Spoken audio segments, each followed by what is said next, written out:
Genial, pues bueno, muchas gracias por estar con nosotros, Julia. Voy a poner lista del hablante, así nos vemos uno u otro. Genial. Y nos presentamos un poquito antes de empezar, si te parece. Sí, somos Luz y David, para quien no nos conozca todavía, y estamos trabajando en Evolving Education, que el objetivo de Evolving Education es conseguir empoderar a los aprendices a que tomen el control de su aprendizaje y empoderarlos para que ellos decidan qué es lo que quieren aprender y cómo quieren aprenderlo. Y también en ese proceso sean capaces de desarrollar habilidades súper importantes para la vida. Y para ello trabajamos con educadores con valores como Julia, que es genial y tenemos un montón de ganas de hablar con ella. Sí, porque además es una de las primeras personas que se ha formado con nosotros en Expedición Aprendizaje, que bueno, fue como el primer piloto donde nosotros también estamos aprendiendo mucho de cómo hacer esas dinámicas con maestros, profesores de distintos lugares del mundo. Además, Julia se unió a la versión en inglés, entonces ahí teníamos una cacofonía de representantes bastante interesantes, también muy rico, yo creo, por esa diversidad geográfica, de culturas, de retos educativos, de personas a distintos niveles, también de niños.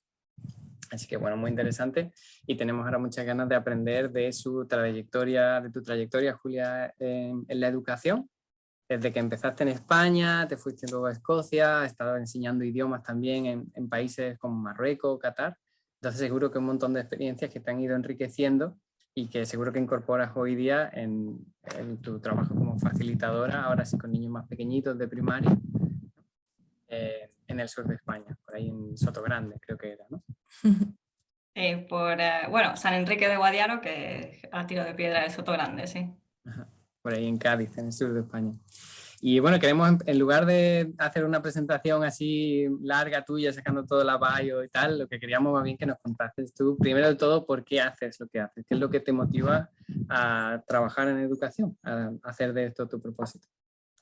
Yo soy hija de profesores y como tal nunca quise ser profesora,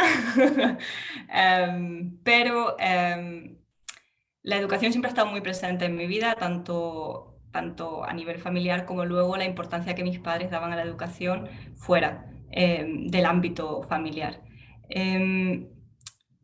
¿Por qué hago lo que hago? A mí me parece que la educación es la mejor forma de que haya justicia social. Para mí, yo desde pequeñita, yo me acuerdo de siempre enfadarme, de decir, esto no es justo, ¿y por qué mis hermanos pueden hacer esto y yo no? Ese tipo de comentarios, ¿no? Y siempre he tenido muy presente eso de justicia, lo que es justo. Y cada vez que me metía un poquito más en educación, veía a muchos niños que había momentos en el día en el que brillaban, pero literalmente brillaban. Era como, Dios mío, este niño lo estoy viendo y él sabe o ella sabe que le estoy viendo y que le estoy ayudando y que estoy ahí para él o para ella en cualquier momento. Y es que la verdad que es el mejor trabajo que he tenido en toda mi vida, por eso sigo haciéndolo. He probado otros trabajos, a mí me encantan mucho los idiomas, las culturas, estudié traducción y me encantan los libros y me hubiera encantado, o eso pensaba yo, traducir libros infantiles. Pero el día a día con un niño me parece, para mí, una de las cosas más que me llenan más. Y un poco eso es lo que hace que yo venga a casa súper cansada todos los días, una paliza que me dan los niños a nivel físico, pero también a nivel mental. Me encanta interactuar con ellos. Me aportan mucho y yo espero estar aportando algo a ellos también, con las conversaciones que tenemos, con las experiencias que organizamos para que ellos sigan creciendo y descubriendo el mundo. Es lo que hace la justicia social. Básicamente, en una palabra, es justicia social. Por eso hago lo que hago. Genial, muchísimas gracias. Sí, es cierto que genuinamente yo lo recuerdo también como ese reto emocional también, en el que siempre cuando los escuchas y estás constantemente aprendiendo de ellos, fascinante, ¿no? Ese entorno de aprendizaje en el que ambos aprendéis los unos de los otros, pero produce un desgaste de siempre también llegar a cuestionarse cosas que antes no te habías cuestionado, porque ellos mismos te hacen unas preguntas que te quedas así como, ay Dios, pero eso precisamente es lo que es lo rico, ¿no? De tener esa posibilidad, ese stretch, ¿no? ¡ay! Sí, Dar ese poquito de más, ¿no? Para llegar a también se produce ese constante autoconocimiento, autorreflexión y siempre ambos se produce el crecimiento de ambos. Me ha encantado lo de justicia social porque sí que la educación tiene ese potencial, ¿no? De poder cambiar el mundo y hacerlo un poquito más justo y más equitativo. Quizás seamos un poco ilusos, pero yo, sinceramente, es lo que me mueve, esa idea de que todo el mundo puede adquirir unos conocimientos que no hablamos de una justicia material. Yo no te estoy diciendo que por aprender ciertas cosas, o por lo menos mi objetivo no es que por aprender ciertas cosas los niños tengan un mejor trabajo en el futuro. No, yo quiero que sean mejores personas, mejores ciudadanos, que puedan cuestionarse lo que hay a su alrededor. Pensar, ¿esto es justo? ¿Por qué? Porque es tradición, porque siempre ha sido así. Es injusto. ¿Por qué? ¿Cómo puedo cambiarlo? ¿Cuál es mi papel dentro de todo este entramado de conexiones entre personas? ¿Cómo puedo hacer que haya esos cambios por los que yo quiero luchar? Ese es mi motivo. Eso es lo que me motiva. Sí, por completo. Y ahí es que no podemos estar más de acuerdo, yo creo, porque justo nosotros también, como tú, hemos pasado por otros trabajos, por otras profesiones y hemos decidido centrarnos en la educación por ese potencial que tú estás hablando, de verdaderamente ver que tiene el potencial de inspirar valores, de ayudar a los jóvenes, a los niños a reconsiderar las acciones que hacen, la manera en la que nos comunicamos. Es que Sí. hay tantos niveles a los cuales podemos cambiar como individuos y tener un impacto a nivel social. Sí, está como el nivel de llegar a conocerse a uno mismo, llegar a ser capaz de autorregularse, de comprender quién eres y qué es lo que quieres y cuáles son tus pasiones, pero al mismo tiempo qué cosas ves en ese mundo, qué cosas no te has cuestionado porque forman parte de la cultura o qué es, sí, empezar a cuestionarte la realidad en la que vives y después qué papel quieres jugar en esa realidad, ¿no? ¿Qué quieres hacer? ¿Cuál va a ser tu rol en esa sociedad? Y el ver conocer, al menos en mi caso, conocer a niños y niñas que se están creciendo en esos espacios que les ayudan a hacerse preguntas. Es determinante para decir si la educación verdadera es una herramienta y no se puede quedar en esos sitios, tiene que haber más gente que conozca cómo podemos aprender de otras formas, ¿no? Más horizontales, con más pensamiento crítico, menos obediencia, digamos, de simplemente seguir pasitos predefinidos sin cuestionarnos el porqué. Pero en fin, tú pensabas que eras tú la que te ibas a enrollar y ¿qué estaba pasando? Bueno, pero para devolverte una pregunta ¿cuál ha sido tu trayectoria en ese mundo? Cuéntanos un poco qué es lo que... Sí, para conocer más. Pues a ver, como dije yo, hija de profesores, con lo cual dije que yo nunca iba a ser profesora. Me estudié traducción e interpretación porque siempre me han gustado los idiomas y las culturas. Siempre he tenido esa curiosidad por conocer personalmente, por ejemplo, cómo es una cultura, cómo se vive, por qué se piensa. La lingüística me fascinaba. En traducción me acuerdo de hacer lingüística y era como, a ver, si yo pienso en un pájaro como española, este es el pájaro el gorrión. O si a lo mejor vivo en la costa, pues me viene la gaviota. Pero claro, es que a lo mejor en Escocia es el robin, ¿no? Un gorrión también, pero a lo mejor en otro sitio, en Irlanda, por ejemplo, es el cuervo. Y es esa idea de que tu mente ya está relacionando, o sea, tus experiencias vitales informan tu forma de ver el mundo y informan también tu idioma, ¿no? Total, eso fue como el inicio. Siempre he hecho voluntariado también, entonces cuando me he ido moviendo he intentado hacer voluntariado y siempre la casualidad daba que hacía voluntariado en colegios o enseñando a personas mayores a utilizar ordenadores y demás. Y bueno, después de terminar la carrera de traducción e interpretación y después de traducir durante un tiempo breve algunos textos y demás, me fui por muchas partes del mundo. Estuve enseñando español para extranjeros en Estados Unidos. Luego, a ver, es que la cronología ya la pierdo porque fui a muchos sitios.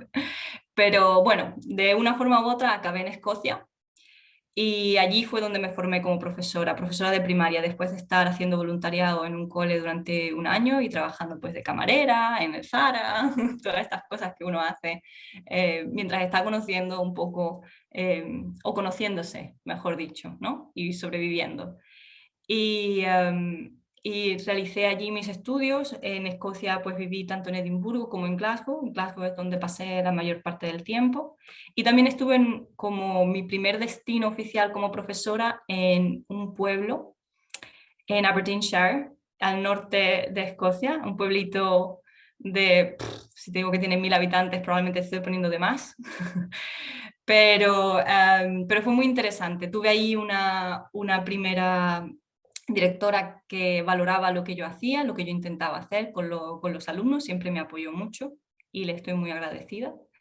Luego me fui a Qatar por intentar, fue un poco ilusorio por mi parte decir, bueno, pues voy a buscar trabajar en el extranjero donde están ofreciendo, y coincidió que estaban ofreciendo un puesto de trabajo en Qatar. Y allí que me fui pensando que yo voy a hacer que todas las niñas cataríes se sientan súper bien y vamos a mejorar el mundo juntas.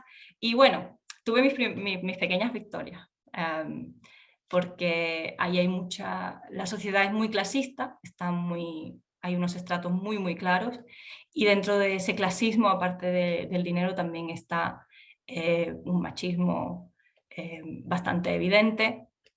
Y bueno, yo trabajé con muchos egipcios, niños de migrantes egipcios, niños de migrantes palestinos, cataríes, malayos, y bueno, había una mezcla muy interesante.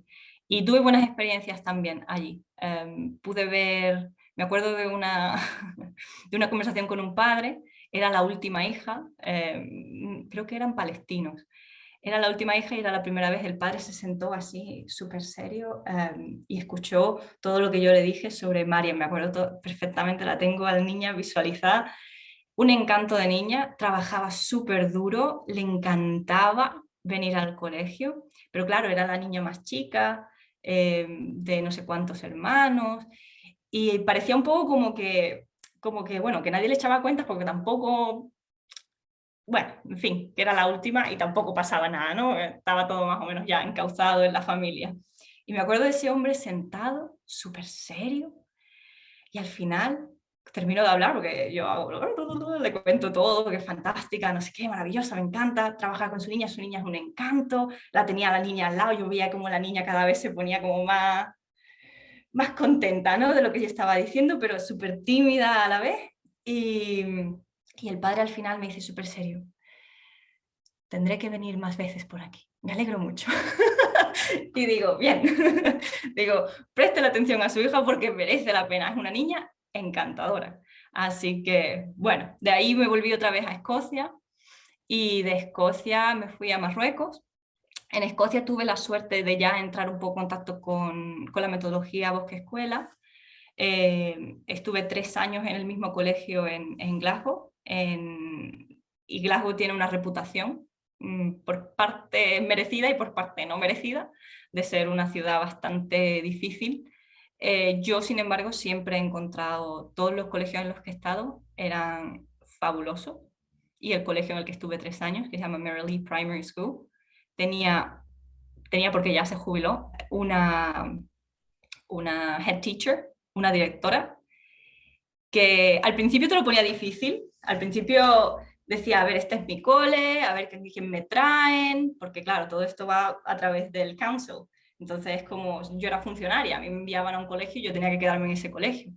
Y me acuerdo que al principio dije yo, no sé yo si voy a encajar en el cole, Pero me la gané con mucho trabajo, con mucho entusiasmo, liderando ciertas partes del currículum que quizás estaban, bueno, obviamente en lenguas modernas, obvio.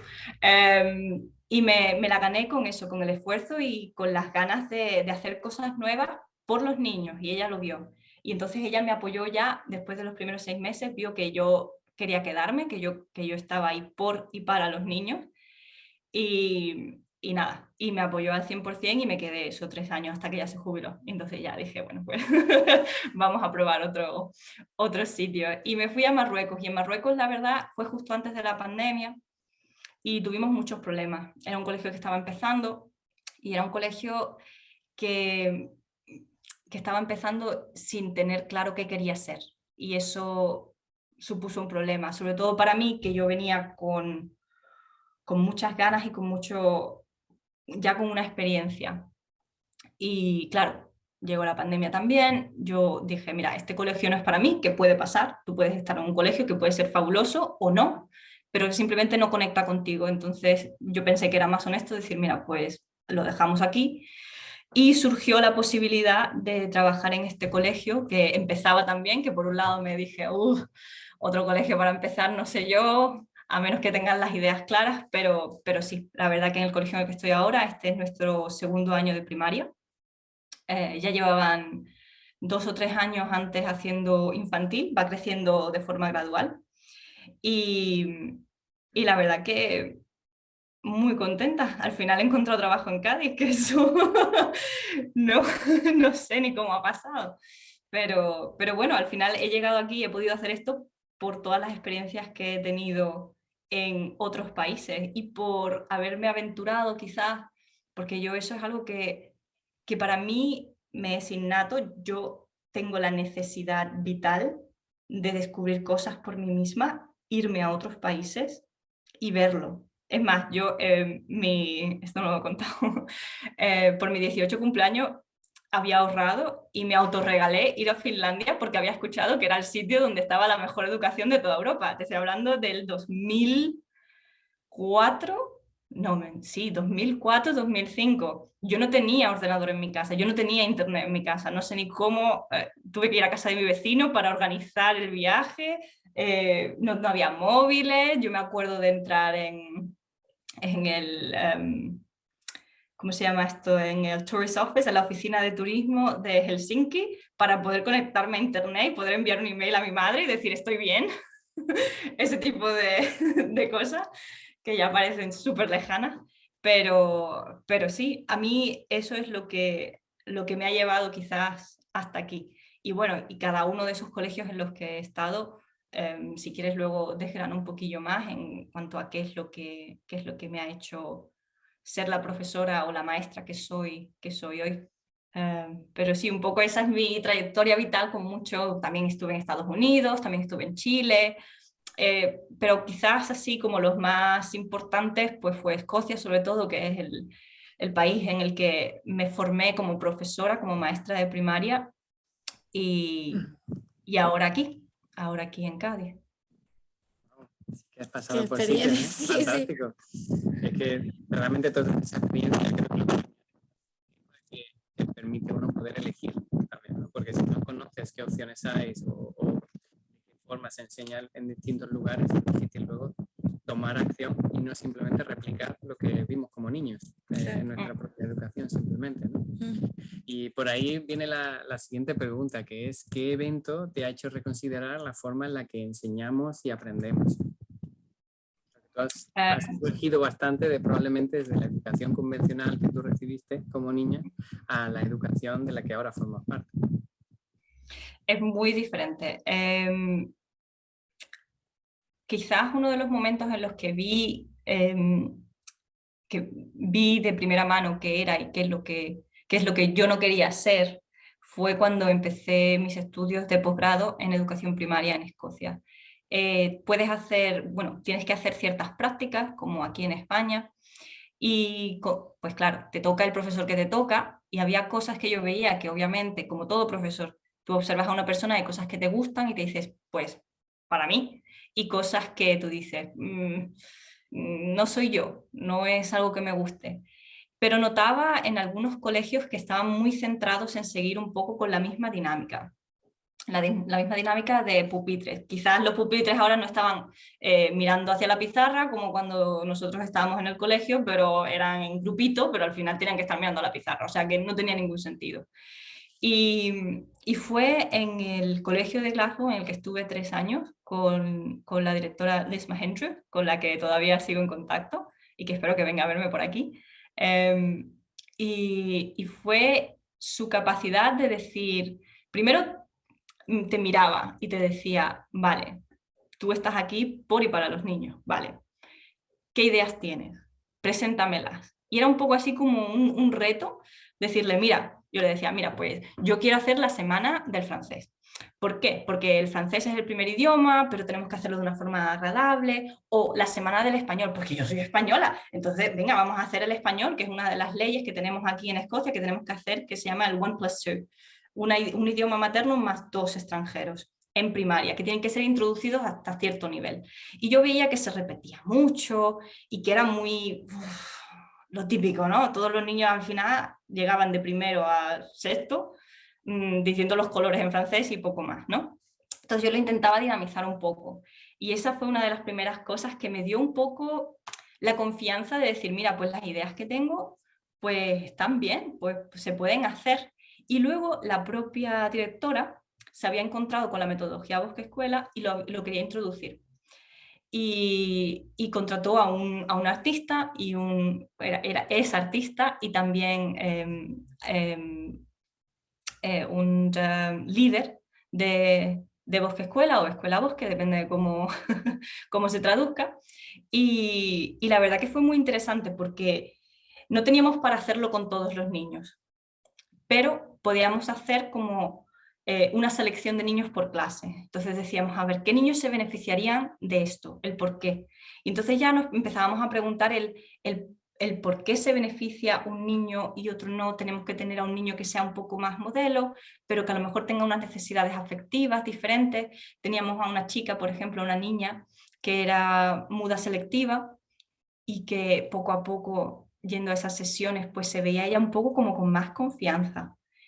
Y son pequeñas cosas así. Luego la directora, aparte de tener estas sesiones, nos obligaba a sacar a los niños, no al patio, teníamos una especie como de mini bosque, era muy chiquitito, pero en el propio colegio.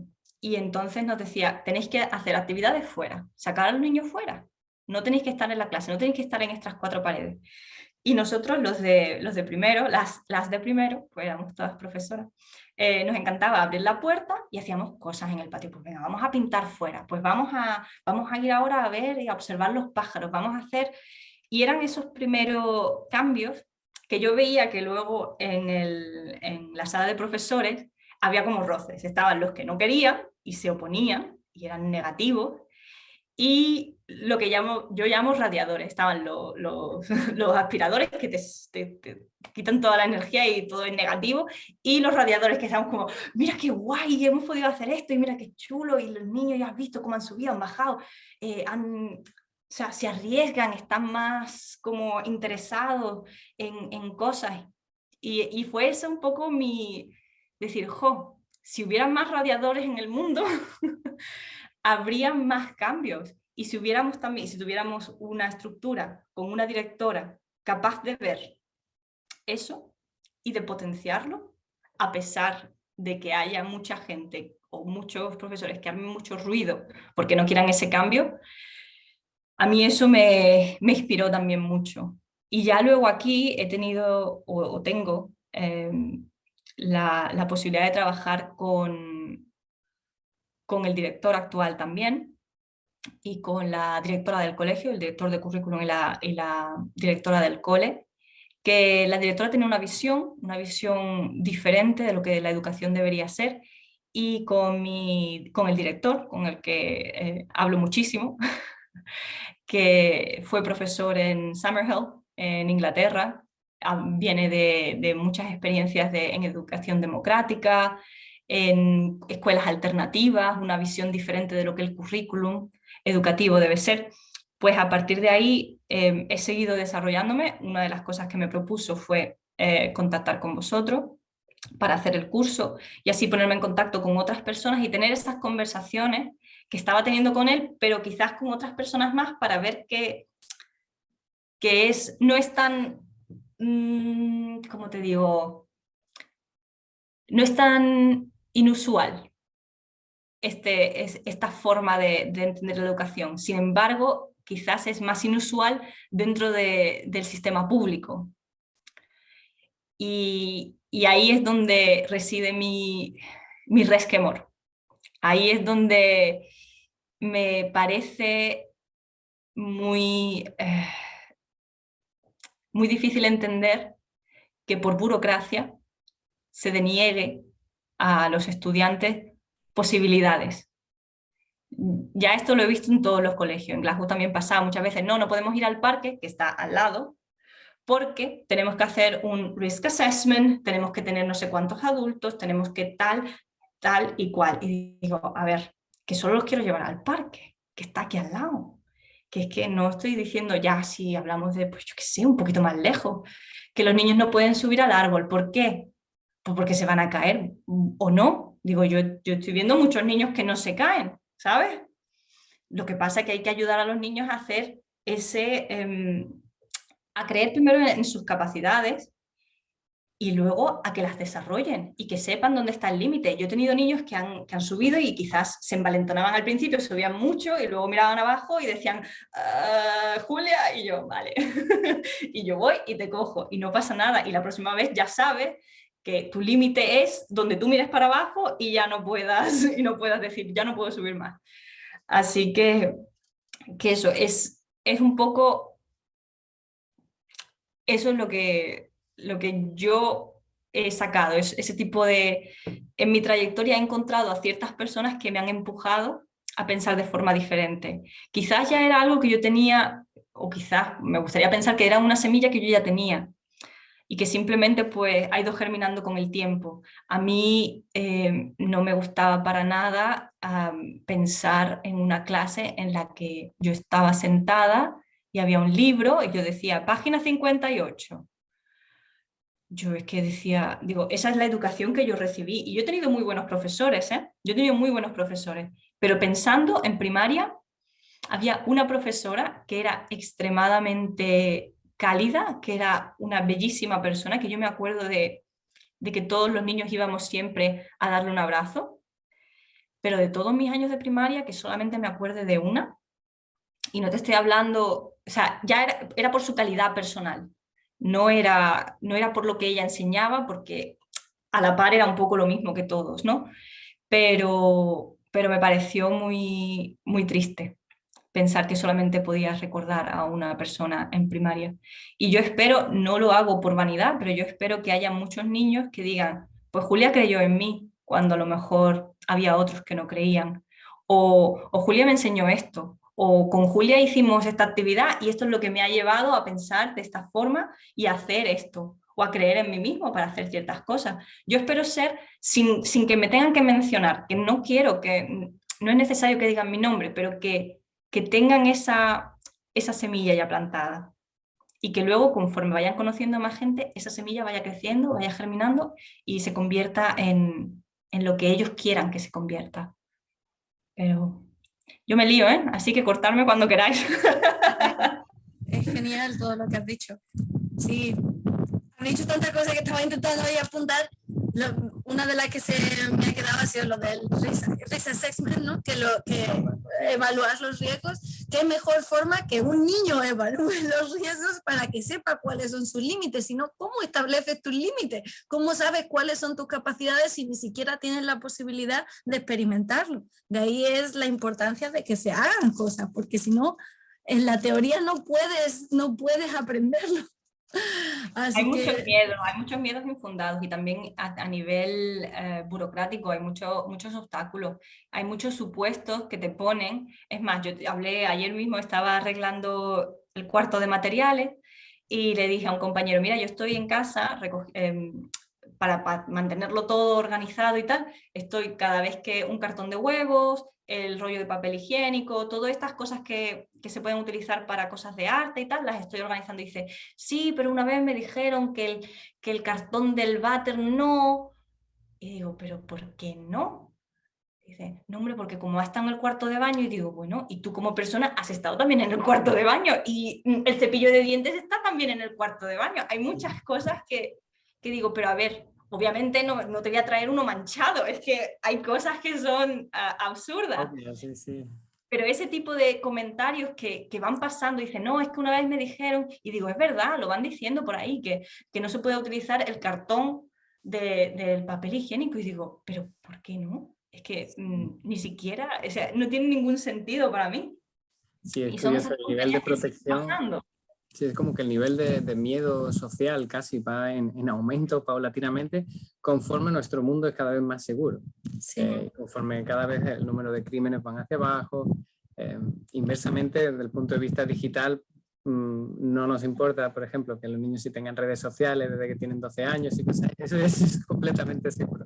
Pero que salgan a la calle a jugar al parque, ahí hay que... Eso hay que hacer una evaluación ahí, a ver qué es lo que puede pasar. Y siempre te tienes que poner en el peor caso. Y digo, vale, es normal. Yo cuando hago una excursión con mis alumnos, yo siempre busco qué podría pasar si un niño se rompe un brazo. Bueno, pues aquí tengo que mirar dónde está el hospital más cercano o el centro de salud. Todas esas cosas yo lo comprendo, como profesora yo lo hago. Pero de ahí a ponerme ya en una situación rocambolesca y buscar la más mínima excusa, al final para mí parece que son excusas para no hacer cosas. O sea, ponerte obstáculos para evitar, al final, molestarte. Y a mí eso me fastidia como maestra. Digo, no, yo me molesto. Yo estoy haciendo muchas cosas después del trabajo y las hago con amor. Y las hago porque quiero. Y las hago porque quiero lo mejor para mis alumnos. Que a veces fallo, obvio. Soy normal, soy humana. Pero siempre intentando mejorarme y mejorar sus experiencias. Y decir que no vamos a hacer una excursión porque... O, por ejemplo, nosotros estamos organizando el primer trimestre, íbamos 2 días a la playa, hicimos un estudio marino de lo que íbamos a ver, y los niños se metían y aprendieron a hacer snorkel. Y claro, teníamos niños que tenían 5 años y se metían más profundo de lo que nosotros les avisamos. Decía, cuando os metáis en el agua tenéis que avisar a uno de los profesores y nosotros nos metemos. Yo me metí poquito porque el agua estaba muy fría, pero mi compañero se metió y de cuando en cuando pues nos turnábamos y yo veía a mis alumnos, yo sabía dónde estaban, yo siempre les tenía vigilados.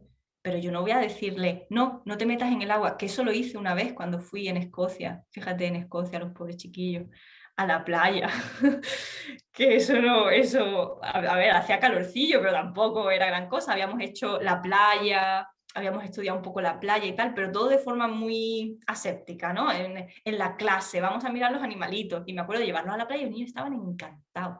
¿Y qué les tuve que decir? Que no podían meterse más allá de las rodillas. Digo, el agua estaba fría, pero bueno, los niños querían meterse más allá de las rodillas y yo les tuve que decir, no os podéis meter más allá. Pero bueno, yo por lo menos les dejé meterse en el agua. Tenía una compañera que se puso casi nerviosa y como que vámonos ya de aquí, que tenemos que ir. Y yo, bueno, y si el niño se toma el sándwich con un poquito de arena, pues ya aprenderá que no tiene que ponerlo en la arena. Así es que esas cosas pasan.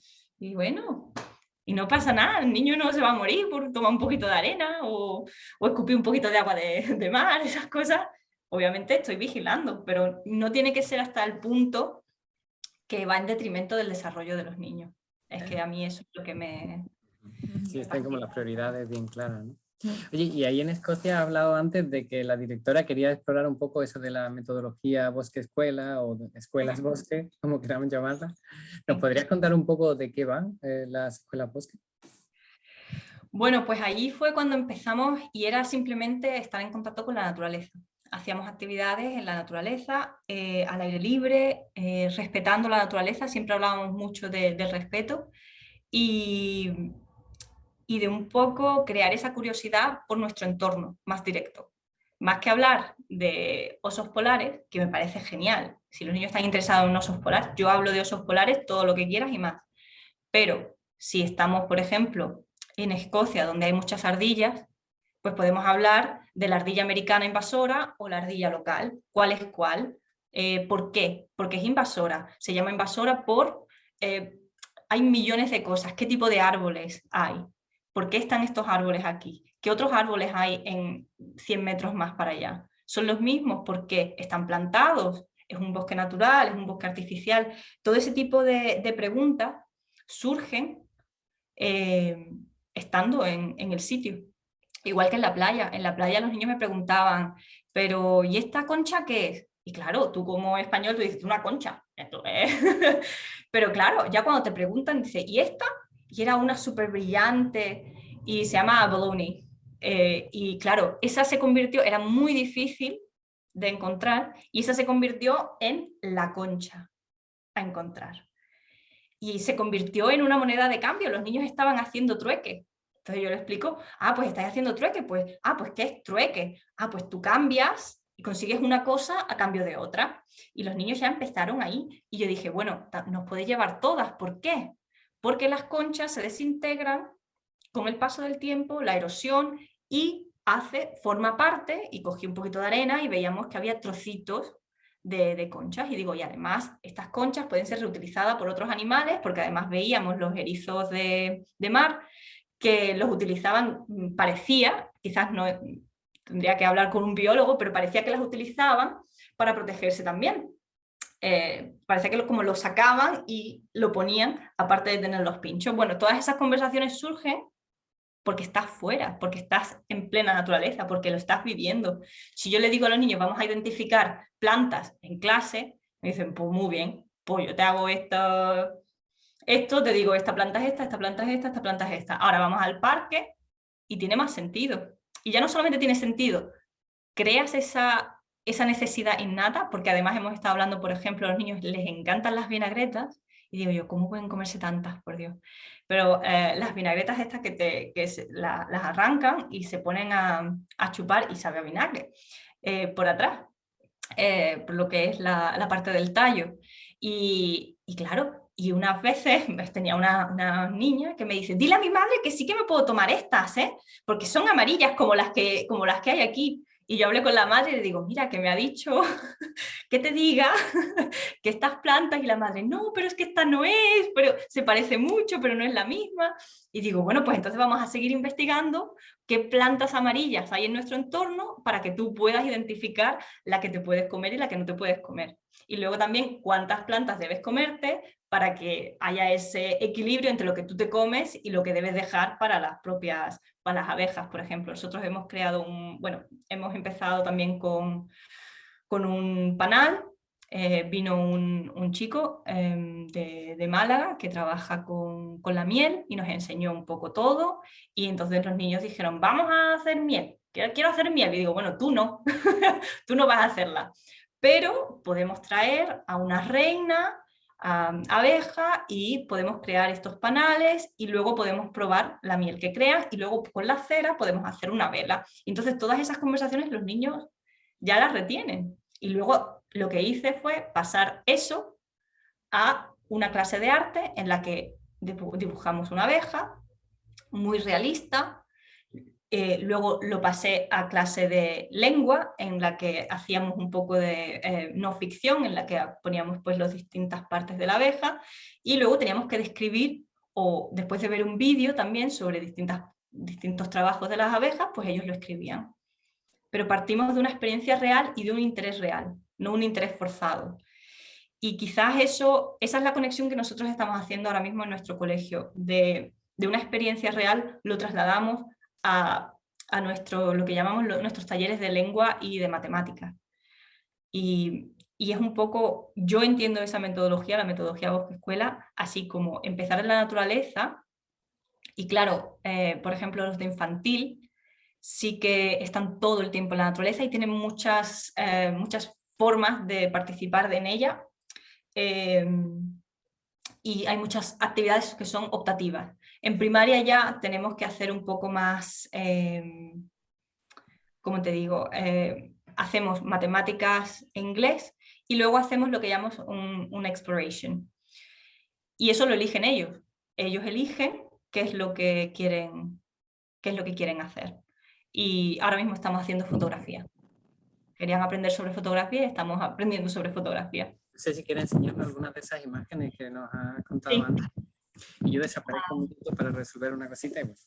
Vale, a ver si aquí compartiendo pantalla. Pues, por ejemplo, este es el aula de infantil. Tenemos aquí un fire pit donde hacemos fuego durante los meses que se permite.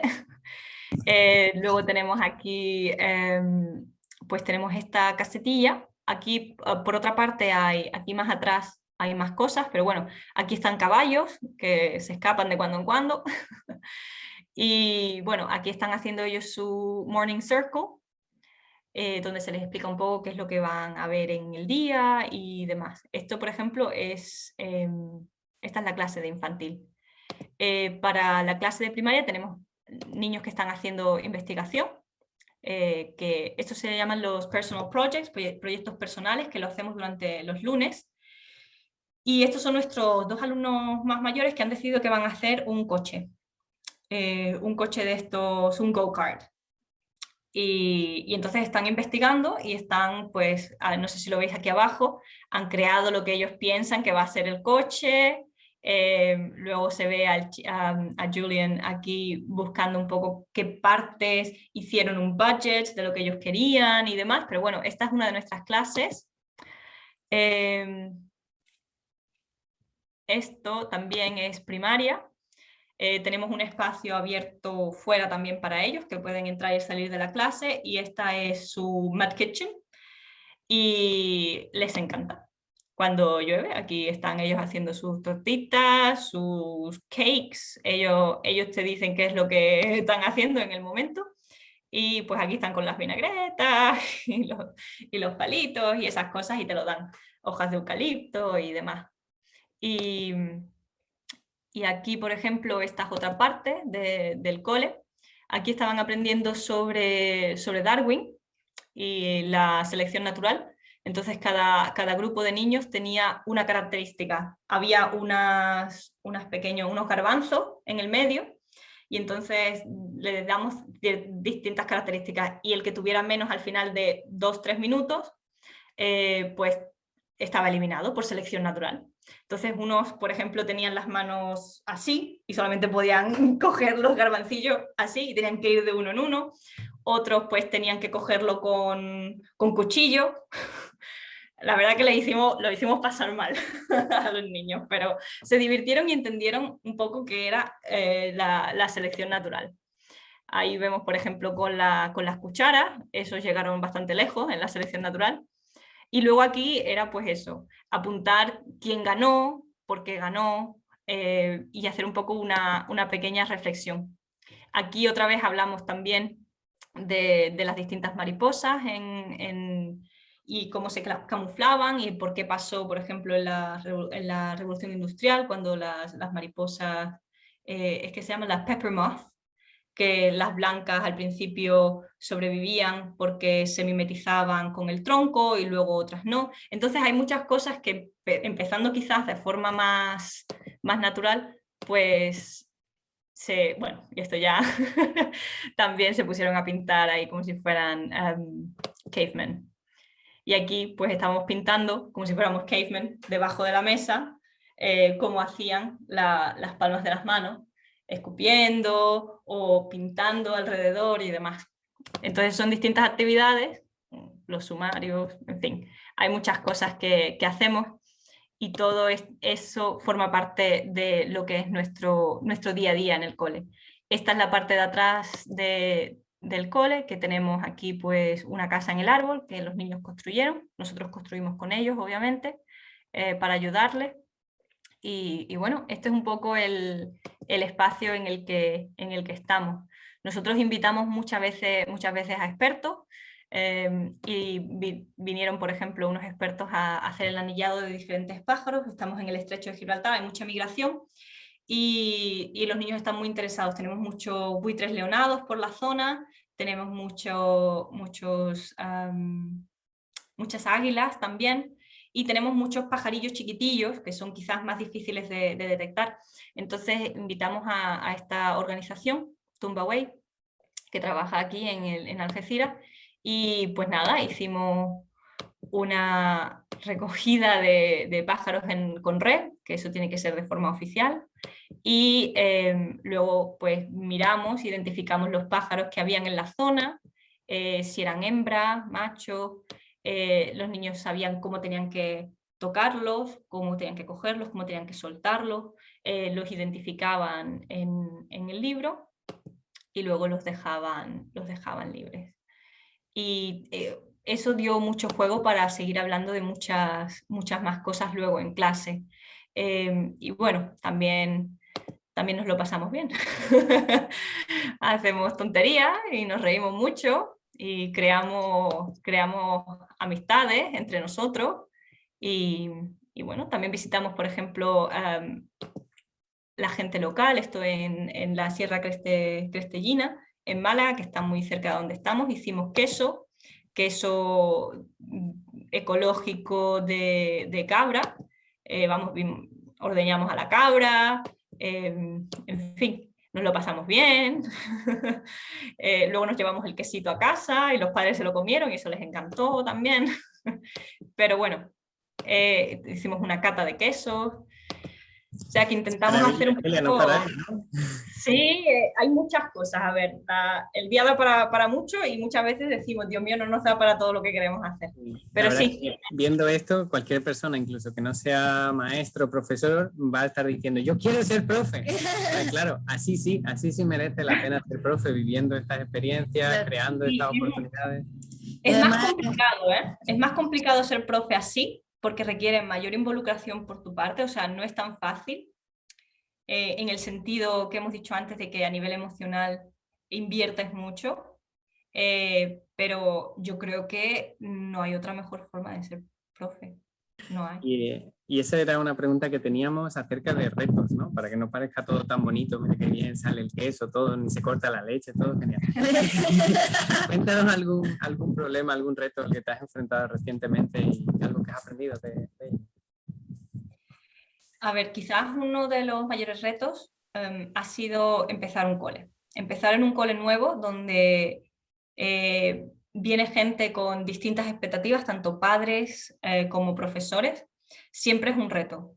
Y no tener una visión clara y un líder, yo por ejemplo sé que ahora mismo yo no soy líder como tal, porque sigo, bueno, quizás en ciertos aspectos puede que sí, pero un líder que pueda congregar a todo el mundo y que tenga una visión clara y firme, pero con la capacidad de cambiar si es necesario o ajustarse a la realidad, a los estudiantes y demás, es muy importante. Y siempre los primeros años de un colegio son muy complicados. Y sobre todo cuando estás haciendo algo que es diferente a lo que la gente está acostumbrada. Ese creo que ha sido el mayor reto, el estar constantemente quizás justificando lo que haces. Que por un lado es bueno porque reflexionas siempre sobre lo que haces y eso me parece que es necesario en el día a día de un profesor que quiera ser buen profesor. Pero hay que también saber comunicar con los padres, comunicarse bien con los padres y dar a entender esa visión, porque habrá padres que no quieran esa visión o que piensen que lo quieran y no es lo que ellos vean que quieren realmente. Entonces eso es un reto complicado. Al estar tan involucrado con los niños también, cualquier cosita te puede afectar a ti personalmente. Tengo un alumno mío que yo he tenido conversaciones con sus padres, que le quiero muchísimo. Yo se lo he dicho a los padres, digo, le quiero un montón. Pero bueno, hay ciertas dificultades en el aprendizaje y esas conversaciones son difíciles de tener.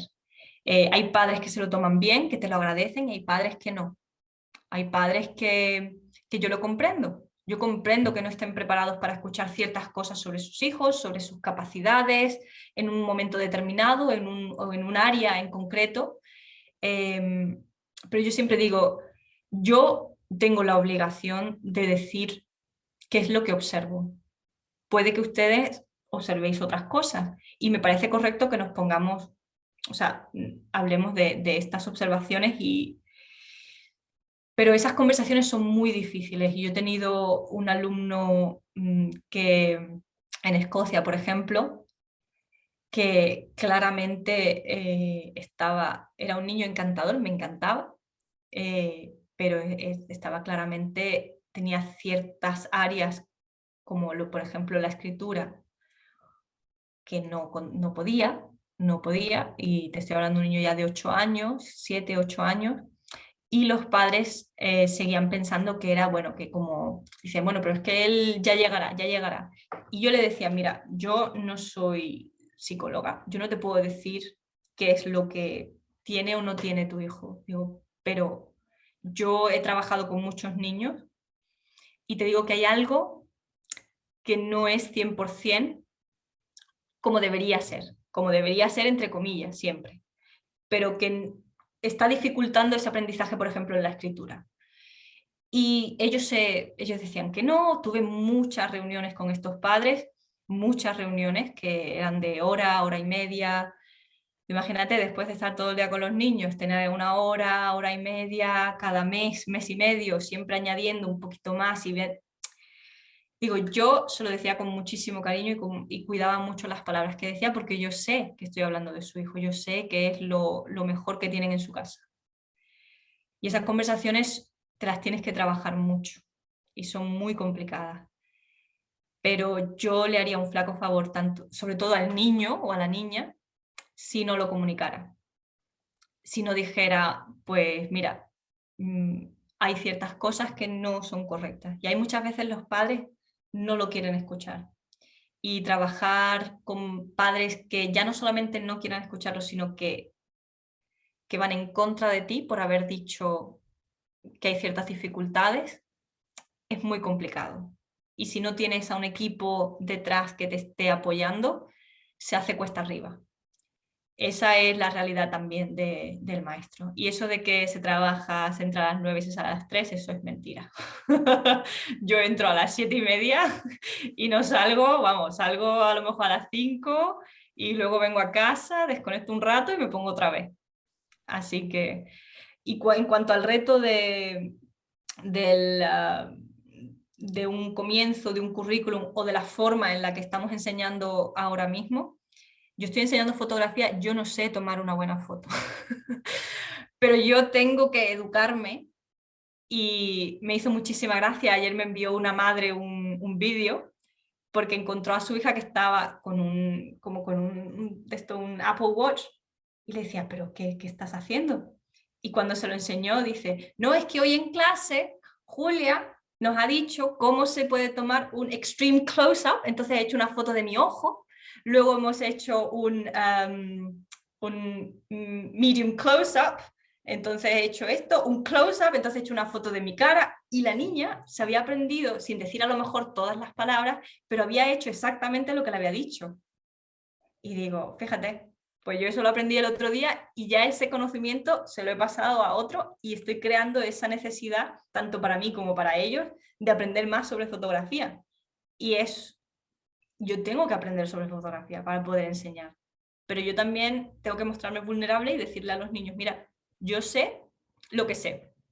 Yo lo que te puedo decir es cómo encontrar esos materiales que te van a ayudar a seguir desarrollándote como fotógrafo, si es lo que tú estás interesado, ¿no? Y ese tiene que ser mi rol. Yo no puedo pretender saberlo todo, porque les fallaría constantemente. Entonces yo les digo, mira, hay cosas que me salen mejor y cosas que me salen peor, igual que tú. A ti hay cosas que te salen mejor, cosas que te salen peor. Yo te puedo ayudar en las cosas que te salen peor, a lo mejor, o un amigo te puede ayudar en esas cosas y tú me puedes ayudar a mí en otras cosas, porque yo no sé tanto sobre, y hay muchas cosas, hay un niño que sabe un montón de nudos y digo, mira, pues yo nada más que me sé 3 o 4 de los que me acuerdo, pues si tú me enseñas eso, pues ya, mira, algo que he aprendido yo, que tú me has enseñado. Así que hay que ser humilde, muy humilde. Sí, no, es exactamente lo que has dicho, ¿no? En ser ese, por un lado, ser ese modelo de aprendizaje, ¿no? Qué mejor forma que tener un profe que esté aprendiendo para transferirte esa misma capacidad porque aprendemos a través de la imitación, de seguir aprendiendo, ¿no? Cada uno de nosotros. Y lo que has dicho de la vulnerabilidad creo que es súper importante, ¿no? Es decir, oye, yo no sé, pero vamos a aprender o vamos a aprender juntos, o yo aprendo esto y tú aprendes de lo otro y así. Y como que se produce un entorno de aprendizaje súper rico en el que ambos estamos creciendo, ¿no? Y eso, no sé, para mí eso es como una de las maravillas, ¿no? De ser profesor, en el que ambos estamos compartiendo cosas y aprendiendo los unos con los otros.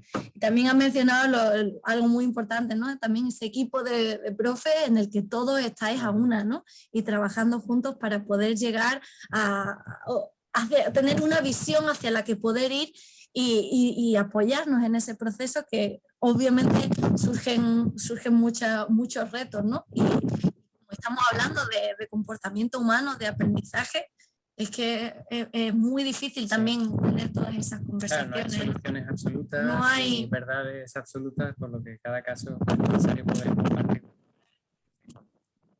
esa conversación. Una cosa mágica que siempre funciona y que podemos hacer, eso no existe.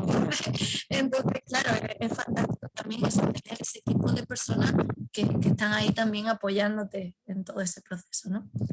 Y ya para concluir, que nos estamos pasando del tiempo y también queremos respetar tu tiempo, es ¿cuál sería una idea que solías tener sobre la educación y en la que ya no crees? Pues ya no creo que haya un currículum en el que diga que a los 7 años tienes que saber contar hasta este número. No puedes contar más allá de ese número ni menos de ese número. Tienes que saber hasta ese número. No creo que deba haber esos currículum en el que sea tan restrictivo que tienes que llegar hasta ese punto en ese momento, o ese niño ya ha fracasado, o no puedes dejar que un niño continúe porque eso es para el año que viene. Eso no puede darse este año, porque si no, el profesor del año que viene, ¿qué va a hacer? Digo, pero es que el profesor del año que viene tendrá que currárselo igual que me lo curro yo. Y si ese niño tiene que ir más avanzado, pues tendrá que ir más avanzado. Eso es un poco en lo que no creo. Obviamente vale como una forma de saber más o menos pues unos datos, pero es verdad que eso que el estudiante medio no existe. Ese estudiante medio no existe, todos están o por debajo o por arriba. Ese estudiante medio no existe, nunca. Y además no es eso de, pues un niño de 7 años sabe leer estas palabras, sabe decir esto, sabe... No, hay muchas disparidades. Yo tengo mellizos, he tenido varios mellizos, y tengo mellizos que tú dices, como el sol y la luna, vamos, la noche y el día, no tienen nada que ver. Digo, y han salido a la vez, en el mismo entorno, y nada, es muy diferente. Y hay que aceptarlo y sí, hay que un poco ver más allá de un currículum y dejar que el niño vaya guiándote y te diga, vale, yo tengo que enseñarte estructuras básicas de cómo escribir una frase. Ahora, ¿sobre qué escribes? Lo que tú quieras.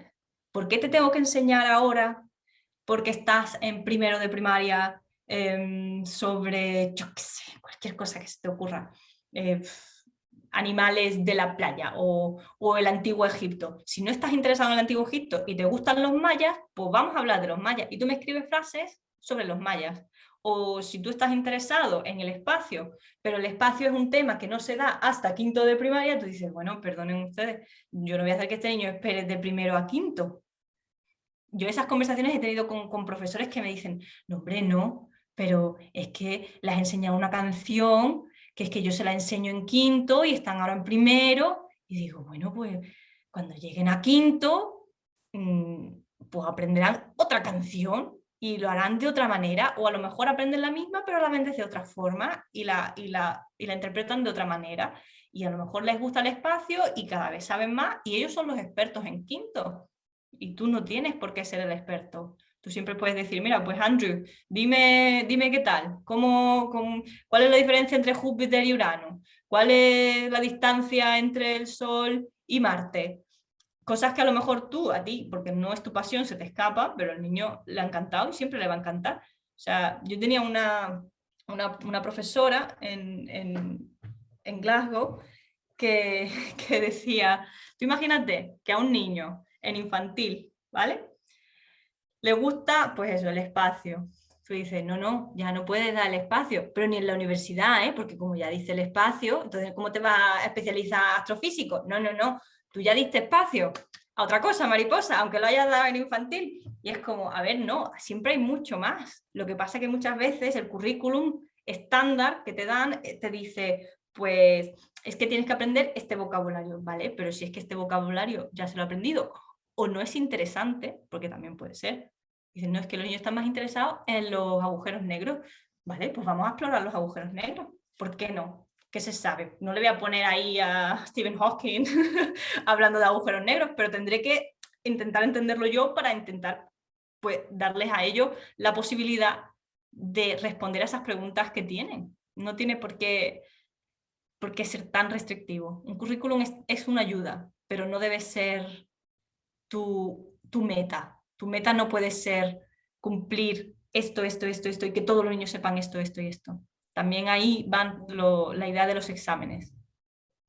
No, yo he visto como un niño de 5 años que estaba aprendiendo a leer, le han hecho un examen oficial y yo he visto a ese niño que me había costado todo un año levantar como en esa hora, porque además tenía que hacerse delante de un ordenador, que ya me parece ridículo, se achicaba.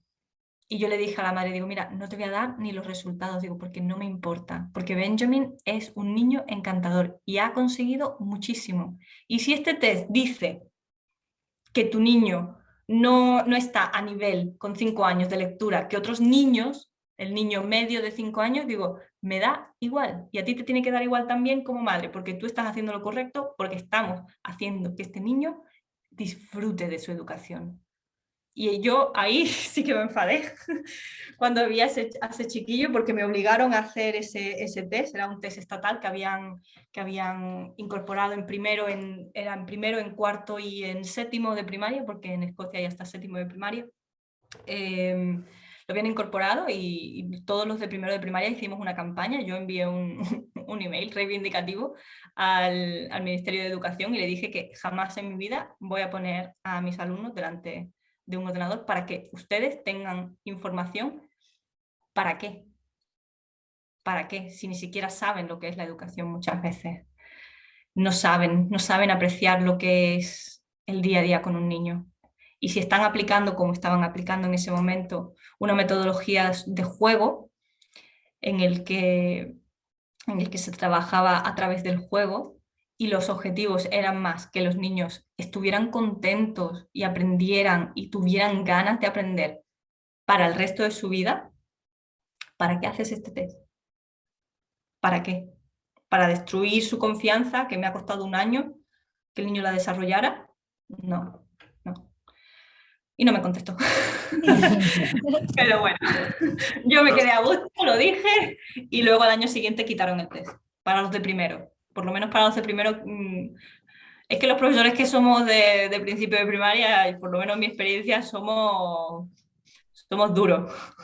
Y siempre luchamos por nuestros niños, porque yo he tenido niños de todas las edades. Yo he trabajado con niños desde primero, quinto, sexto, cuarto, pero mis primeros y mis segundos de primaria, cuando son tan vulnerables y tan receptivos y están todavía encontrando quiénes son, cuál es su personalidad, qué es lo que les gusta, una experiencia negativa como esa puede tener un impacto muy, muy grave y me niego a formar parte de eso. Así que... Sí, está esa diferencia entre disfrutar el aprendizaje o tener fobia a aprender. Y es totalmente determinante para la vida. Así que sí, es muy importante. Wow, cuántas experiencias, Julia, no veas cuántas cosas nos has compartido ahora en un ratito, una hora y esto, cosas así que yo que me enrollo y charlo y podría charlar más, pero bueno. Lo que no, claro es que si sientes la educación y que forma parte de tus valores fundamentales. Y, vamos, no tenemos niños todavía, pero cuando tengamos vamos a tener que ir a vivir al lado tuyo para que vayan.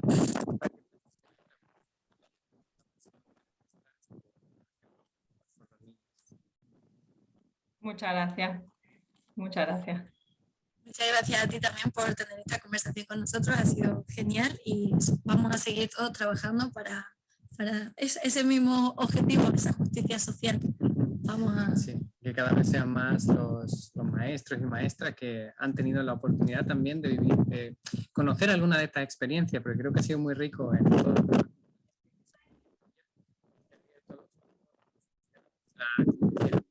Una semilla que ya tenías dentro de ti y que probablemente muchos maestros y maestras ya tienen dentro de ellos, de decir, esto podría ser de otra manera. Pero la exposición a esas otras metodologías, pues que escuela, democrático, sociopedagógico, aprendizaje autodirigido, hay muchísimas opciones, no hay un método único. Así que ahí seguiremos trabajando para que cada vez sean más los que son conscientes de que estas opciones existen, que son muy utilizadas y que pueden ser muy beneficiosas para los niños.